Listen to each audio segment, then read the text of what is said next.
Reversible कौन से होते हैं? जो रिएक्टेंट जो है वो प्रोडक्ट बना लेगा तो प्रोडक्ट दोबारा से रिएक्टेंट बनाएगा तो उसे क्या कहेंगे? रिवर्सिबल। और इरिवर्सिबल का मतलब क्या है? जो मतलब नहीं हो सकता। रिएक्टेंट प्रोडक्ट बनाएगा लेकिन ये दोबारा से रिएक्टेंट नहीं बना सकता। ठीक है। फॉर एग्जांपल अगर हम लोग आइस की एग्जांपल ले लें, वाटर जो है वो हम लोग फ्रीजर में रखते हैं, ठीक है, वो क्या बन जाता है? आइस। अब आइस को हम लोग दोबारा फ्रीजर से बाहर निकाल देते तो दोबारा वाटर बन जाता है ना? क्या ये कौन सा रिएक्शन है? रिवर्सिबल या इरिवर्सिबल? रिवर्सिबल। और अगर हम लोग एक कागज लें, ठीक है, उसको हमने जला दिया है, क्या वो जला हुआ कागज दोबारा से बना सकते हैं?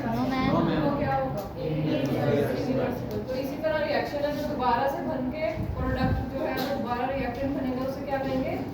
रिवर्सिबल। ठीक है। और जो दोबारा से यहाँ पे वापस नहीं आएगा उसको क्या कहेंगे? इरिवर्सिबल। तो इसकी डिफाइन ये वाली है, reactant reacts to give products and in turn product give the reactant. यानी कि रिएक्टेंट जो है वो क्या कर रहा है? रिएक्ट कर रहे हैं दोनों, रिएक्शन होगा और क्या आएगा? प्रोडक्ट आएगा। और प्रोडक्ट क्या है? दोबारा से क्या बनाएगा? रिएक्टेंट बनाएगा। तो ये क्या है? रिवर्सिबल। इसको किससे रिप्रेजेंट करेंगे? टू एरोज लगाएंगे। पहला जो है वो इस तरह लगेगा, ठीक है। इसका मतलब क्या है कि ये दोनों रिएक्ट करके क्या बना रहे हैं? प्रोडक्ट क्या है यहाँ पे? NH3। ठीक है। तो अब ये दोबारा से इसको इधर बनाएगा इसलिए दूसरा एरो लगाते हैं इस साइड पे। तो ये किसका साइन है? रिवर्सिबल रिएक्शन का। ये MCQs के लिए इम्पोर्टेंट है। वहाँ पे एरोज लिखे होंगे और आप लोगों ने बताना है कि ये कौन सा है। अब फॉरवर्ड और बैकवर्ड किसे कहते हैं? फॉरवर्ड आगे, बैकवर्ड पीछे।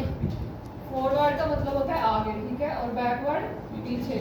यानी कि ये जो रिएक्शन है it moves in forward and backward reaction, यानी कि ये आगे को भी जा रहा है और पीछे को भी आ रहा है। इसकी एग्जांपल आप लोगों ने ये दो करनी है जो रिएक्शन दिए हुए हैं। N2 + 3H2 क्या बना रहा है? 2NH3। उसके बाद क्या है? CaCO3 क्या बनाएगा? CaO + ये कैल्शियम ऑक्साइड है और ये क्या है? Carbon dioxide. इसकी समझ आई है? रिवर्सिबल की। आगे इरिवर्सिबल है हमारे पास, इसको उल्ट कर देना इसके। इसमें क्या है? Reactant reacts to give products but in turn do not, यहाँ पे आ जाएगा नॉट गिव द रिएक्टेंट। ठीक है। क्या है कि रिएक्टेंट जो है वो रिएक्ट होके प्रोडक्ट तो दे रहा है लेकिन प्रोडक्ट जो है वो रिएक्टेंट नहीं देगा। तो आप लोगों ने नोट लगा देना। तो किसकी डिफाइन बन गई? इरिवर्सिबल। उसके बाद इसको किससे रिप्रेजेंट करेंगे? इसको तो डबल एरो है ना, तो इसको किससे करेंगे? Single arrow. ये वाला लगेगा। जिस रिएक्शन में सिंगल एरो होगा तो वो कौन सा रिएक्शन है? इरिवर्सिबल। और जिसमें ये लगा होगा तो वो कौन सा होगा?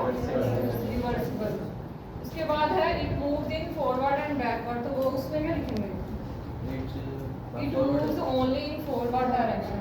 ये सिर्फ किसमें मूव करेगा? ये बैकवर्ड दोबारा से पीछे को नहीं आ रहा तो इसलिए हम लोग बैकवर्ड नहीं लिखेंगे। ठीक है। अब आप लोग बुक्स ओपन करो।